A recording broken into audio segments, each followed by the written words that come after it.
ایک بار گاؤں کا ایک نمبردار تھا۔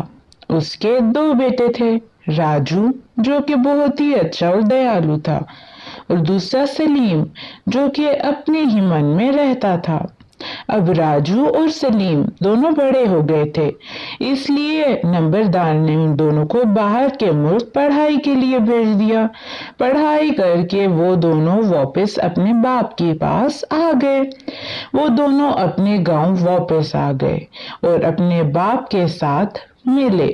ان کا باپ ان دونوں کو دیکھ کر بہت زیادہ خوش ہوا، کیونکہ دونوں ہی بہت جوان اور بڑے ہو گئے تھے۔ تو ایک بار نمبردار بیٹھا ہوا تھا، جبکہ اس نے راجو اور سلیم دونوں کو دیکھا تو سوچنے لگا کہ میں اب بوڑھا ہو گیا ہوں، تو کیوں نہ دونوں میں سے ایک کسی کو نمبردار بنا دیا جائے۔ اس لیے اس نے دونوں کو 10 سونے کے سکے دیے اور کہا شہر جا کر اس سے کما کر لائیں، اور دونوں 20 سکے کر کے لائیں گے۔ اس لیے دونوں ہی بھائی راجو اور سلیم شہر چلے گئے۔ سلیم تو وہاں جاتے ہی آرام کرنے لگ گیا۔ اس نے سوچا کہ ابھی تو 10 دن باقی ہیں، بہت ہے، ہو جائے گا کام بھی، تو اس لیے وہ آرام کرنے لگا۔ جبکہ سلیم دکان پر گیا اور اس نے کھلونے خریدے، اور راجو آرام ہی کرتا رہا۔ راجو جو تھا اس نے اب کام شروع کر دیا تھا۔ اس نے دکان ڈالی اور وہ بچوں کے کھلونے بیچنے لگا تھا۔ راجو اب دن رات محنت کر رہا تھا۔ 5 دن گزرے تو سوچنے لگا کہ میرے پاس تو 15 ہی پیسے جمع ہوئے، تو میں کس طریقے سے کروں کہ میں اور بھی زیادہ پیسے کما سکوں۔ تو اس لیے اس نے کام کا دورانیہ زیادہ کر دیا۔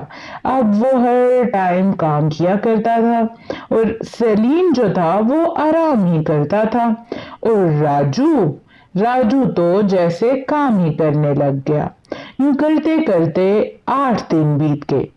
8 دن گزر جانے کے بعد سلیم نے سوچا کہ کیوں نہ اب پیسے کو ڈبل کر لیا جائے، تو اس نے لوہار کے پاس جا کر 10 کے 20 سکے بنوا لیے، اور راجو سے پہلے ہی گھر چلا گیا۔ گھر جا کر اپنے والد سے ملا۔ اپنے ابو سے ملنے کے بعد ان کو بتایا کہ وہ 10 کے 20 سکے کر لایا۔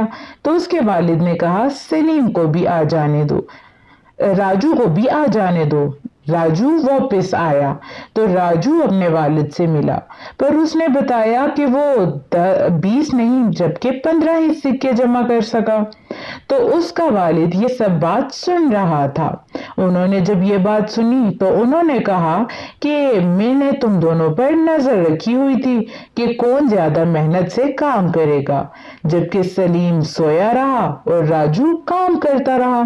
اس لیے میں نے یہ فیصلہ کیا ہے کہ میں نمبردار راجو کو بناؤں گا، کیونکہ وہ ایک ایماندار، محنتی اور دیالو ہے۔ یہ جب سلیم نے سنا تو وہ بہت ناراض ہوا، اور اس کے بعد اس نے جو ہے پچھتاوے کے سوا کچھ بھی نہ رہا، اور اس طریقے